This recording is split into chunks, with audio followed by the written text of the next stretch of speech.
కార్యక్రమం ఆ కార్యక్రమాన్ని నిర్వహించడానికి సచివాలయ వ్యవస్థ వాలంటీర్ వ్యవస్థ పెట్టి ఎక్కడా కూడా అవినీతికి తావు లేకుండా సేవే ధర్మంగా వాళ్ళందరికీ పేదవాళ్ళని వృద్ధుల్ని అందరినీ కూడా ఆదరించడం అభిమానించడం ప్రేమించడం అనేది ఒక మార్గంగా ఒక లక్ష్యంగా పెట్టుకుని జగన్మోహన్ రెడ్డి గారు ఈ కార్యక్రమం చేయడానికి యువతని ఎన్నుకుని వారినే వారధులుగా సారథులుగా పెట్టుకుని వారియర్స్ గా పెట్టుకుని ప్రజలకి ఎంతో ప్రాతిపదిక మీద ఈ సంక్షేమ కార్యక్రమాలు అందించడం జరుగుతుంది.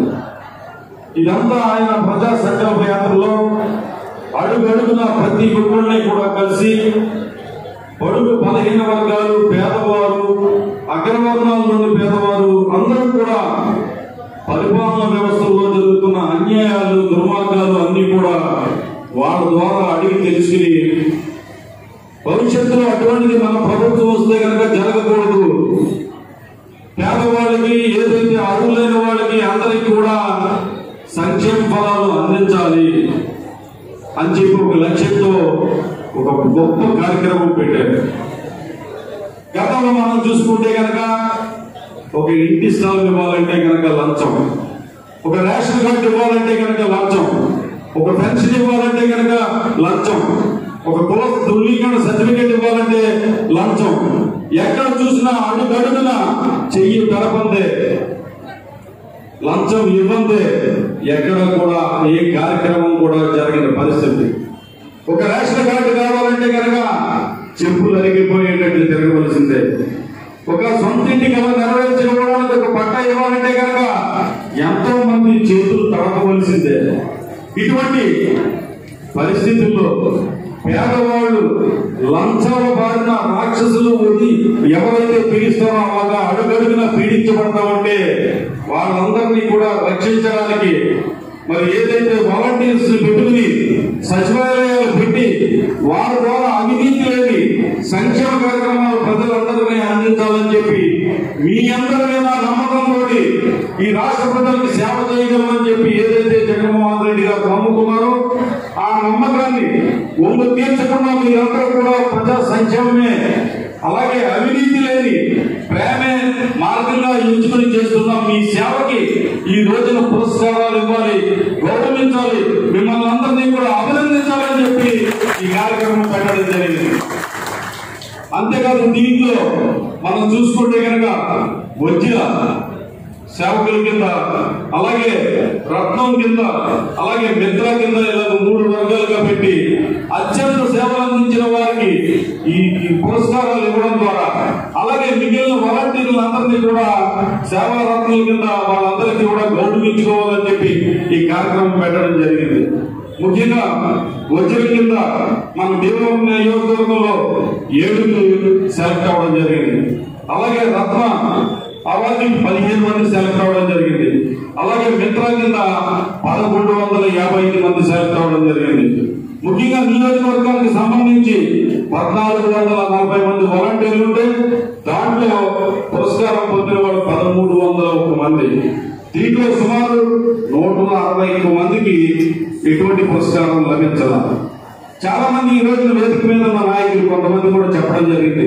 మన జడ్పీటీసీ అభ్యర్థి కాంట్రాక్టర్ నరసింహరావు గారి, అలాగే మన మార్కెట్ యార్డ్ చైర్మన్ గారు కానీ, అలాగే చాలా మంది సర్పంచులు కానీ ఎవరైతే ఈ 165 మంది ఎవరైతే రాలేదో వాళ్ళకు కూడా చేసి పెట్టండి అని చెప్పడం జరిగింది. చెప్తే నేను ఒకటే చెప్పాను, లేదా మా గ్రామంలో మేమందరూ కూడా ఏదైతే రాలేదో వాళ్ళకు కూడా ఏదైనా పురస్కారం చేస్తామని చెప్పడం జరిగింది. సరే మీరు చేస్తారు కదా, ఎవరైతే రాలేదో వాళ్ళకి ఏదన్నా చిన్న సత్కారం చేసి వాళ్ళకి ఏదన్నా బహుమానం ఇవ్వాలనుకుంటున్నారు, మీరు బాగానే ఉంది. మరి చేసిన వాళ్ళకి చేయని వాళ్ళకి వ్యత్యాసం అనేది చూపించకపోతే కనుక గతంలో చేసిన వాళ్ళు ఇప్పుడు ఏదైతే అవార్డులు పొందుతున్న వాళ్ళు వాళ్ళందరూ కూడా మాకు ఒకటే న్యాయం, వాళ్ళకే ఒకటే న్యాయం అని చెప్పి వాళ్ళని మనం పనిచేసిన వాళ్ళు కూడా పాడు చేసిన వాళ్ళు అవుతాం. కాబట్టి వచ్చిన వాళ్ళు ఎవరైతే రాలేదని మీ దగ్గరికి వస్తారో వాళ్ళకి చెప్పండి, మీరు బాగా పనిచేయండి. నెక్స్ట్ వజ్ర కానీ రత్న కానీ అవార్డు సంపాదించుకునేటట్టుగా పనిచేయండి. మీరు సరిగ్గా అటెండెన్స్ లేకపోయినా లేదా మీ మీద ఏదైనా కంప్లైంట్ ఉన్నా వీరి మీద ఏంటంటే జగన్మోహన్ రెడ్డి గారు కొన్ని నామ్స్ క్రైటీరియా పెట్టడం జరిగింది. ఆ నామ్స్ కు లోపలి పనిచేసిన వాళ్ళందరినీ కూడా వాళ్ళని ఉత్సాహపరచాలని, ప్రోత్సహించాలని, వాళ్ళు మరింత సేవకులుగా ప్రజలకి సేవలు అందించడానికి వాళ్ళందరినీ ఒక మరి ఏదైతే సంకల్పాన్ని కల్పించాలని చెప్పి ఈ కార్యక్రమం పెట్టారో దాన్ని మనం ఎవరిని కూడా నీరు గార్చవద్దు అని చెప్పి ఇక్కడ ప్రజాప్రతినిధులకి, రాజకీయ నాయకులకి అందరికి కూడా మనస్ఫూర్తిగా విజ్ఞప్తి చేస్తున్నాం. ఎందుకంటే ఈ రోజు పురస్కారాలు పొందుతున్న వాళ్ళందరూ కూడా ఎంతో ఉత్సాహంగా, ఆనందంగా మనకి ఇక్కడ గౌరవం, గుర్తింపు వచ్చింది కదా అని ఆనందంలో ఉన్నారు.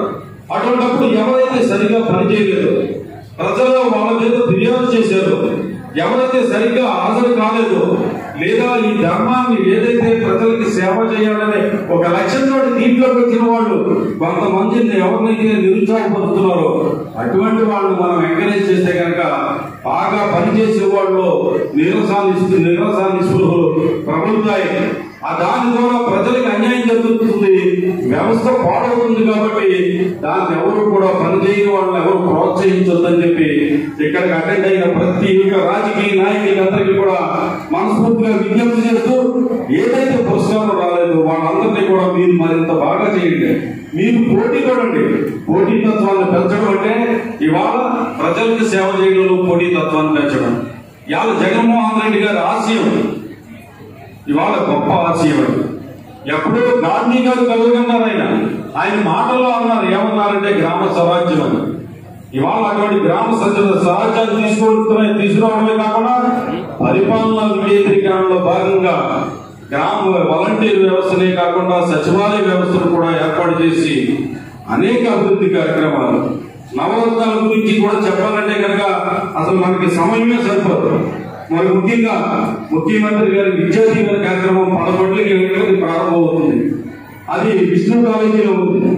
ఆ విష్ణు కాలేజీలో కార్యక్రమానికి అటెండ్ అవ్వాల్సిన అవసరం ఉంది. కాబట్టి తప్పనిసరిగా ఇవాళైతే వజ్ర, రత్న, మిత్ర అవార్డులు పొందిన వాళ్ళని కొంతమందిని సత్కరించి ఈ కార్యక్రమం నేను ముగించుకోవడం జరుగుతుంది. ముఖ్యంగా మిగిలిన వాళ్ళందరికీ కూడా ఏదైతే ఆ గ్రామానికి సంబంధించిన సర్పంచులు కానీ, ఇక్కడ ఉన్న పెద్దలు, మాజీ కౌన్సిలర్లు కానీ, అలాగే ఏదైతే కార్పొరేషన్ డైరెక్టర్లు కానీ వీళ్ళందరూ కూడా, అలాగే మార్కెట్ యార్డ్ చైర్మన్ గారు కానీ వీళ్ళందరూ కూడా వాళ్ళందరినీ కూడా సత్కరించి, అలాగే అధికారులు కూడా ముఖ్యంగా వాలంటీర్లందరికీ కూడా ఎప్పటికప్పటికి వాళ్ళందరితో మాట్లాడి ఏ రకంగా సేవ ఏదైతే సంక్షేమ కార్యక్రమాలు ప్రజలందరికీ అందించడం, వాళ్ళకి మార్గ నిర్దేశం మరి చేస్తూ, వాళ్ళని ఎప్పుడు ప్రోత్సహిస్తూ, వాళ్ళకి ఏ సమస్య వచ్చినా వాళ్ళకి అండగా నిలబడుతూ అందరూ కూడా అధికారులు కూడా ఈ రకమైన సహకారాలు అందిస్తున్నారు. మీ అందరూ కూడా వాలంటీర్లు అందరూ కూడా ఈ సందర్భంలో మరి ఏదైతే అవార్డులు పొందిన అందరినీ కూడా మనస్ఫూర్తిగా అభినందిస్తూ, మరి మీరు మరింత ప్రజాసేవకి అంకితం అవుతారని చెప్పి, ప్రజల యొక్క ఆదరాభిమానాలు పొందుతారని చెప్పి, ఎందుకంటే మీ అందరికీ ఒక మాట చెప్పడం, రాజకీయాల్లోకి వచ్చి ప్రజలకు ఏదైనా సేవ చేయాలని, అలాగే రాజకీయాల్లోకి వచ్చి ఎమ్మెల్యేలుగా లేదా కౌన్సిలర్లుగా, చైర్మన్లుగా అయిన తర్వాత గ్రామాలను కానీ పట్టణాలు కానీ అభివృద్ధి చేయాలి. కానీ మేము ఈ రాజకీయాల్లోకి వచ్చిన తర్వాత ఎన్నో ఒడిదుడుకులు ఎదుర్కొంటూ ఉంటాం. ఒకసారి ఎన్నికల్లో గెలుస్తూ ఉంటాం, ఒకసారి ఎన్నికల్లో ఓడిపోతూ ఉంటాం. అనేక సమస్యలు, అనేక విమర్శలు, అద్దాల మేడలో కూర్చుని మేము ఉంటాం. ప్రజా సేవ చేయడానికి కూడా ఎన్నో కష్టాలు అనుభవించి పదవుల్లోకి రావడం జరుగుతుంది. నిజంగా 2004 నుంచి 2009 వరకు ఎమ్మెల్యేగా చేయడం జరిగింది. 2009 తర్వాత రాజకీయాలు అనేక కుట్రలు, కుతంత్రాలు కారణంగా మరి టికెట్ రాలేదు, మరి ఎన్నికల్లో పోటీ చేయలేదు. అలాగే 2014లో పోటీ చేయడం జరిగింది. మున్సిపల్ ఎన్నికల కోసం పనిచేయడం జరిగింది. అలాగే జడ్పీటీసీ ఎన్నికల కోసం పనిచేయడం జరిగింది. అలాగే ఎంపీటీసీ ఎన్నికల కోసం పనిచేయడం జరిగింది. అలాగే సర్పంచ్ ఎన్నికల కోసం పనిచేయడం జరిగింది. కానీ 2014 ఎన్నికల అసెంబ్లీ ఎన్నికల్లో నేను పాల్గొనడం జరిగింది.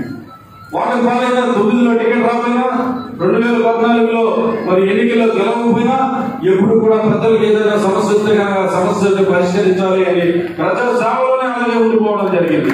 అది గుర్తించే ఈ రోజున 2019లో ఒక సెలబ్రిటీ రాష్ట్రంలో అత్యంత అభిమానులు ఉన్న నాయకులు ఇక్కడ పోటీ చేస్తే ఒక పార్టీ అధ్యక్షుడు పోటీ చేస్తే కాదు, ఎక్కడో ఉన్న వ్యక్తి కాదు, మాకు స్థానికంగా అందుబాటులో ఉన్న వ్యక్తి మాకు కావాలని చెప్పి నన్ను ఇవాళ ఎమ్మెల్యేగా చేర్చడం జరిగింది.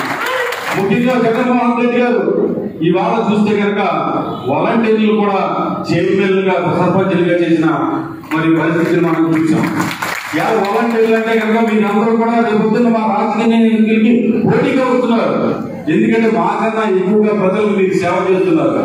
ఆ సేవ అనేది మీ ప్రజాభిమానాన్ని మీకు ఎంతో కనుక ఆశీర్వాదంగా మీకు బలాన్ని అందిస్తుందని చెప్పి మీ అందరికీ కూడా తెలియజేస్తూ, ఎందుకంటే రాజకీయాల్లో ఎన్నికల్లో పోటీ చేసి సేవ చేయడానికి మేము ఇంత కష్టపడుతూ ఉంటే, ఇన్ని బాధపడుతూ ఉంటే, ఇన్ని ఓటముల్ని విజయాన్ని అన్నిటికీ సమానంగా భావించి తీసుకుంటూ ఉంటే అదేమీ అక్కర్లేకుండా, ఎన్నికల్లో పోటీ చేయక్కర్లేకుండా, కాళ్ళకి పోయేటట్టు తిరగక్కర్లేకుండా, ఒకళ్ళతోటి తిట్టించుకోకుండా, విమర్శలకు దూరంగా అభిమానాన్ని ప్రజల నుంచి పొందుతూ మీరు ఏదైతే సేవ అనే కార్యక్రమాన్ని మరి జగన్మోహన్ రెడ్డి గారి ద్వారా చేసుకున్న అదృష్టాన్ని మీ అందరికీ కూడా జగన్మోహన్ రెడ్డి గారు మన ప్రీతం ముఖ్యమంత్రి మీకు కలిగించారనేది ప్రతి ఒక్కళ్ళు కూడా మనసుల్లో గుండెల్లో పెట్టుకుని జగన్మోహన్ రెడ్డి గారి పట్ల అభిమానాన్ని ఎల్లప్పుడూ కూడా ఉంచుతూ ఆయన్ని మన ఆదర్శంగా తీసుకుని ప్రజలందరికీ కూడా సేవలు అందించాలని మీ అందరికీ కూడా మరొకసారి విజ్ఞప్తి చేస్తూ మీ అందరినీ కూడా మనస్ఫూర్తిగా అభినందిస్తూ మరింత ఉత్సాహంలో